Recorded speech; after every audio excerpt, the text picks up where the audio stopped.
From New Hampshire.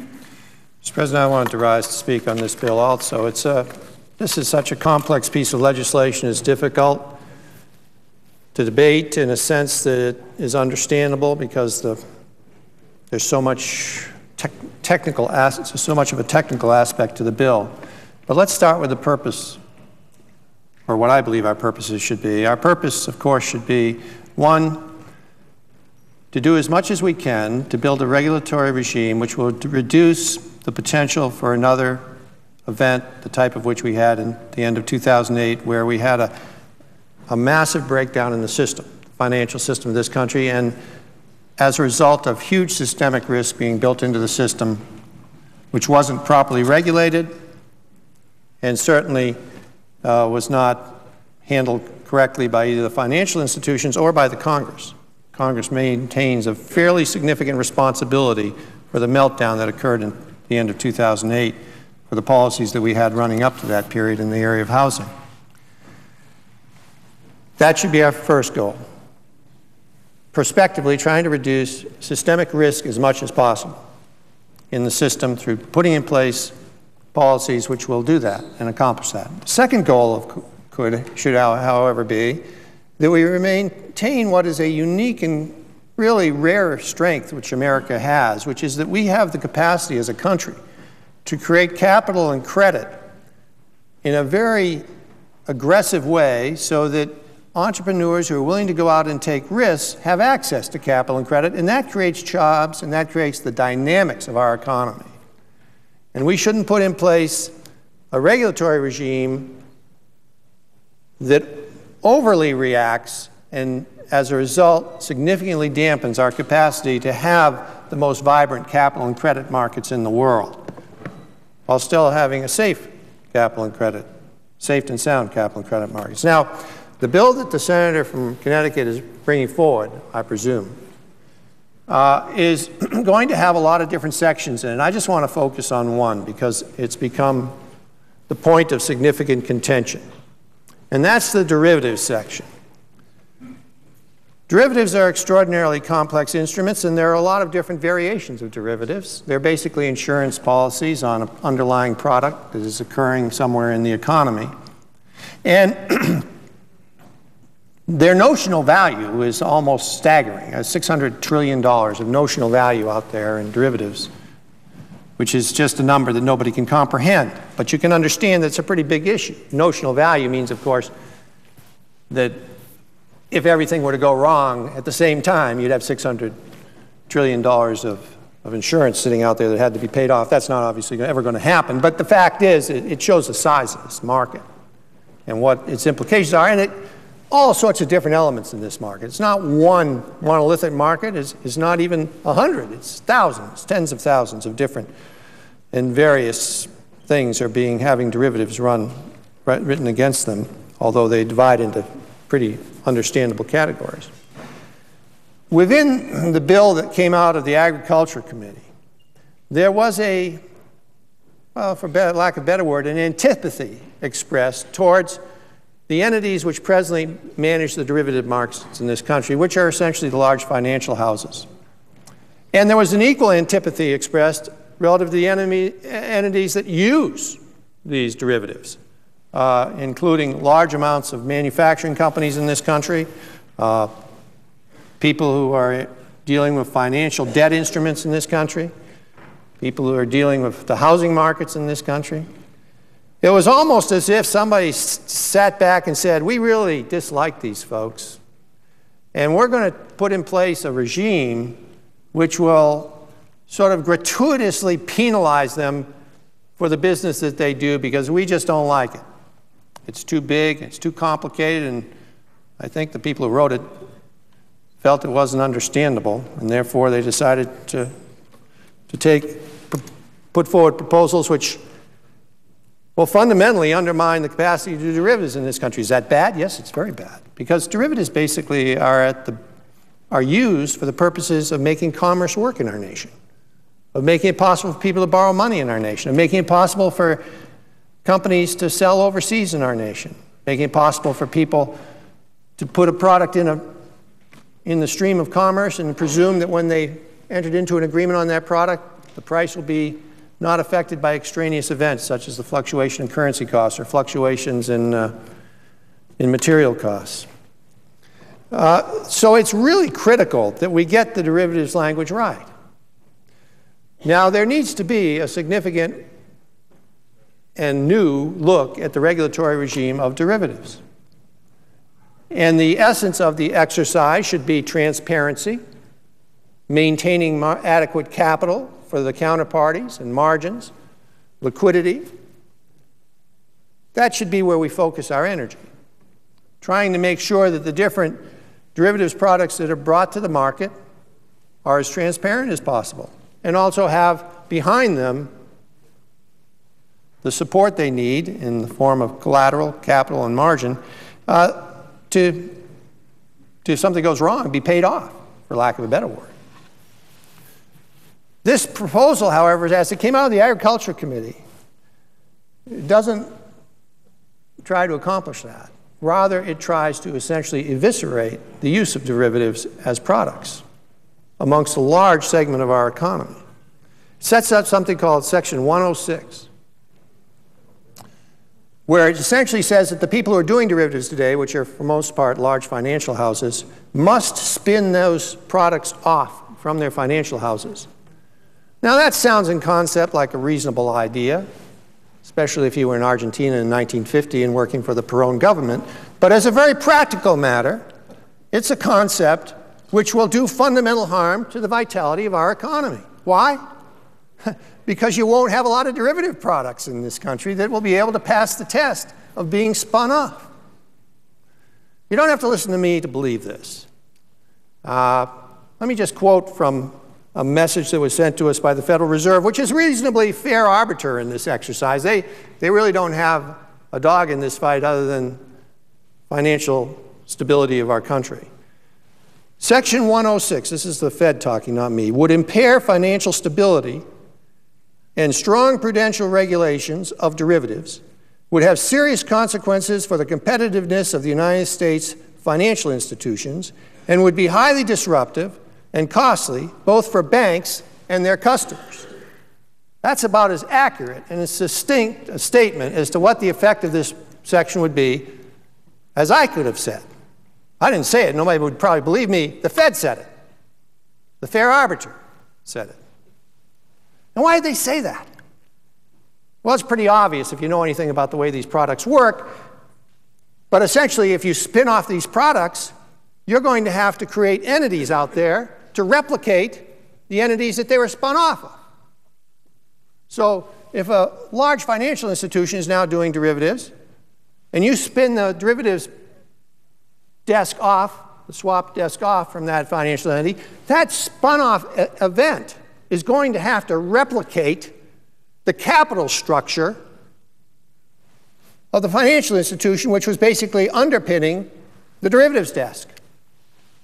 And so that capital structure is estimated to be somewhere in the vicinity of a quarter of $1 trillion to $500 billion of capital will have to be created. Well, what's the effect of that? When you start putting capital like that into the system, that capital comes from somewhere. Assuming it comes at all, it comes from somewhere, and where it comes from, quite honestly, is the credit worthiness of other activity.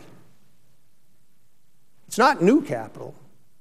It's taking capital and recreating an event, a freestanding entity here, which capital isn't around. It also will mean that there would be a contraction, and this is an estimate not of the Fed, but of the group of entities that actually do this business, and therefore it can be called suspect. But I think it's in the ballpark, give or take a couple $100 billion. It will also cause a contraction of about $700 billion in credit in this country. To say nothing of the fact that if you're looking for a derivatives contract and you can't go to the financial houses that usually do it in the United States, and you're a commercial entity or a hedging group, you're going to go overseas and do it because they aren't going to have these types of restrictions. And you're going to be able to buy that contract in Singapore. So a large amount of entities a large amount of business will move offshore almost immediately upon the passage of this bill, should this section be kept in it. And is it necessary, is the question. Is it necessary to make the derivatives market work right in this country? Absolutely not. This is just punitive language put in out of spite because there is a movement in this country and in this Congress, unfortunately, which I call pandering populism, which just simply dislikes anything that has to do with Wall Street. Sure, they did a lot of things wrong and they caused a lot of problems. But if you're going to apply the problems that occurred around here fairly, we should be looking in our own mirror at ourselves for some of the problems we caused to the American economy by forcing a lot of lending on housing in a housing market that couldn't sustain it. It's just penal. That's the purpose of this. Punitive.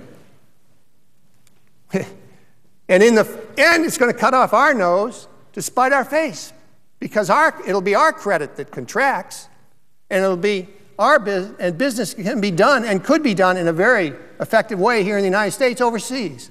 What should be done here? What should be done rather than this exercise, as the Fed has said, in causing a highly disruptive and costly effect on banks and their customers, and having serious consequences on the competitiveness of the United States. Remember, we are competing in the world. That may have escaped the attention of the Agriculture Committee when they wrote this language, but we are in a world competition on the derivatives. Are not a unique American product. They are a world product. So these are jobs that go overseas. This is credit that goes overseas. This is business that goes overseas. This is Main Street that will be affected by this language. How should it have been done? Well, it should have been done in a rational way, not in a punitive way. We know that the derivatives market was not transparent enough. We know that there was not enough capital, liquidity, margin, whatever you want to call it, behind the products and the counterparties that were exchanging products in the derivatives markets on the over-the-counter system. We know, because we got AIG as example number one, that a tremendous amount of CDSs especially were being written with nothing behind them except a name. We can fix all that, and it can be fixed in a way that almost everybody is comfortable with by, first, making sure that only the exempted products from going on a clearinghouse are products which have a specific commercial use and are customized and are narrow, and that the people doing those products are not large enough in their business so that they are systemic issues. Secondly, we put everybody else on a clearinghouse. What's a clearinghouse mean? Well, it essentially means there'll be a third-party insurer or holder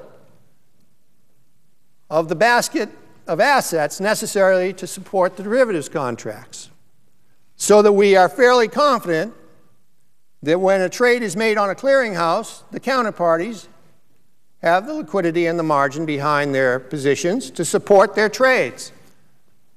At the same time, the clearinghouse itself must be structured in a way that it has adequate capital. And where's that capital going to come from?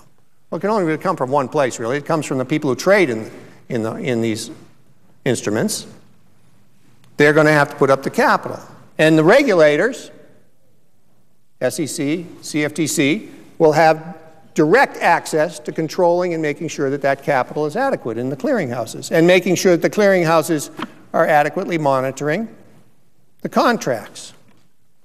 And then as the contracts become more standardized, and they will, and they can, we all accept that, they move over to exchanges where they're basically traded like stock, and then you have absolute transparency, price disclosure, and you don't have the issues of the over-the-counter market that causes so much problems for us.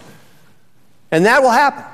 That will happen almost naturally, but you could have the regulators stand up and say, well, we think this group of derivatives is standardized enough, and you've got to move it to an exchange. We could give that power to the regulators. That makes sense. But it would happen naturally anyway, as we moved on to, as these clearinghouses become more effective in standardizing the products, and people become more comfortable with standardized products in these areas. And of course, there would have to be real-time disclosure to the regulators of what the prices were, if they are OTC prices or clearinghouse prices, so that they know what's going on. And then it would be up to the regulators to decide when that information should be disclosed to the markets, depending on how you make these markets. Sometimes you can't disclose the information immediately, otherwise you wouldn't be able to make a market, otherwise you wouldn't be able to do the contracts, and therefore you wouldn't be able to do the business, which underlies the need for the derivative. So all of that could be done. All of that could be done. And it does not require creating this entity or these series of entities out there which the Federal Reserve has described as impairing the financial stability and strong prudential regulation of derivatives. In other words, what the Federal Reserve is saying is that when you go the direction of what is being proposed from the Agriculture Committee in the area of derivatives and set up this independent swap desk, you're not making things stronger in our financial structure. You're making them weaker.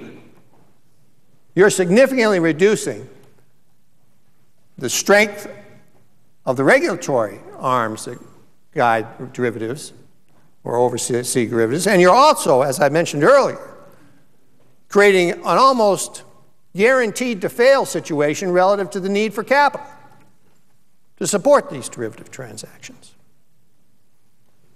It just makes no sense at all. You know, to begin with, derivatives are by definition a bank product. So the idea that they have to be spun out of banks and financial institutions is on its face absurd. Really absurd. And just counterproductive to the whole purpose of doing derivatives, which are very important. You know, the Congress recognizes that. In Gramm-Leach-Bliley, we call derivatives a bank product. We understood that then. We seem to have forgotten it now. You know, I've been trying to figure out what's behind this type of language, because it's so destructive to our competitiveness as a nation, really. I mean, this is the type of thing, as I said earlier, you would have seen in Argentina in the 50s. Just this almost virulent populist attack on entities simply because they're large and because, obviously, there's a populist feeling against them. Which ends up, by the way, significantly impacting Main Street in a negative way. You know, look at Argentina. In 1945 or 1937, somewhere in that period, they were the 7th best economy in the world, 7th most prosperous people in the world. Now they're like 54th or something. It's because of this populist movement, which has driven, basically, their ability to be competitive offshore. So now we have this huge populist movement here, and I'm trying to think what's behind it. What really is the rationale here, other than just rampant pandering populism? And a vote occurred in the Budget Committee last week, which I happen to be ranking member on, which crystallized the situation for me. Senator Sanders from Vermont, who I consider a friend and I enjoy immensely. He's a great guy, got a great sense of humor. But we disagree on a lot of things. He runs as a socialist, I run as a conservative. Senator Sanders offered an amendment which said that the government, and the government would, I assume, be 4 or 5 people down at Treasury or 3 or 4 people down at, I don't know where they'd be, some new office that's created somewhere, has the right to break up large corporations. Didn't say break up large corporations which had problems, which had overextended themselves, which everybody agrees should happen. That's what Senator Warner was talking about, and he's done extraordinary work in this area, and I'm really supportive of his efforts and resolution authority, where if a big bank, a big financial house, or a big entity gets into trouble, they've overextended themselves, they're essentially insolvent, they get broken up. There's no... Taxpayers do not come in any way, shape, or manner and support that entity. That's what the Warner-Corker language does. And I believe the senator from Connecticut has tried to incorporate a large amount of that. That should be our policy. But what the Sanders Amendment said was any bank, any financial house, could be broken up, simply because it was deemed to be big. No matter how resilient or strong it is, no matter if it's a major player for our nation and being more competitive internationally, remember when an American company goes overseas, they want to use an American bank. They don't want to have to use the Credit Suisse or the Bank of Singapore. They want to use an American bank to follow them around the world. And those banks have to be pretty big to do that. And some of them are quite profitable and quite strong. Well, this language would have said no matter how strong and profitable you are and how robust you are and how much you contribute to the American economic system by giving us one level of financial services which we need as a country, which is large financial institutions that can support very complex, sophisticated international economic activity and domestic economic activity, that they would be broken up because a group of people here in Washington didn't like them for social policy, social justice reasons. They didn't lend enough money to some group that they wanted to lend to, or they lent too much money to some group they didn't want lend money to. For social justice reasons, we will go in and break up this company even though it's totally solvent, strong, fiscally responsible. That is the policy that was proposed in the Budget Committee. 10 people voted for that policy. 10! 10 out of the 22 people who voted for that policy. Incredible. Where does that stop? Where does that stop? Where does this Section 106 stop? Do we break up Walmart because they're not union? Do we break up McDonald's because they sell foods that some people think makes you too fat?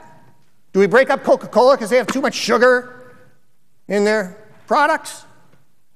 Does anything that's big in this country get broken up because there's an attitude that big is bad, whether it contributes or not? Unless you happen to be big in union, in which case you get saved, of course, as the UAW was able to work out for GM and Chrysler. That's at the essence of this language. This language isn't about fixing the derivatives market at all. You can fix the derivatives market in a most comprehensive and substantive and effective way that keeps Americans the best place to create these types of products in the most sound and safe way. You can do that. As I've outlined pretty specifically how you would do it, without this section, which I will close by reading one more time how the fair arbiter has defined it, the Federal Reserve. I mean, this is such a damaging section that it cannot be underestimated, the damage that would be done to our economy were it to be approved. Section 106 would impair the financial stability and the strong prudential regulations of derivatives, would have serious consequences for the competitiveness of the United States financial institutions, and would be highly disruptive and costly both to the banks and their customers. And remember, their customers are the people who work on Main Street for the companies that use derivatives. And almost every company in this country of any size uses a derivative to hedge their risks. And ironically, this is all done in the name of social justice because Wall Street is bad. So we're just going to go out and cut off our nose to spite our face. It is incomprehensible that a nation which is has become as strong and as vibrant as we have by promoting a market economy would decide to go down this route, which is the antithesis of a market economy. But that's where we are. That's what's happened here. And that's the direction we're going in. Unnecessary, by the way, as I said earlier, unnecessary. Because the derivatives can be made safer and sounder by simply restructuring the transparency and the manner in which they are put on clearinghouses, limiting the amount of those that are subject to exemption, and pushing people towards exchanges to the fullest extent possible and to the extent it will work. All of that can be done without this type of language, which is so destructive. And as the Fed has said, will have the exact opposite effect of what it is alleged to be doing. Mr. President, I yield the floor.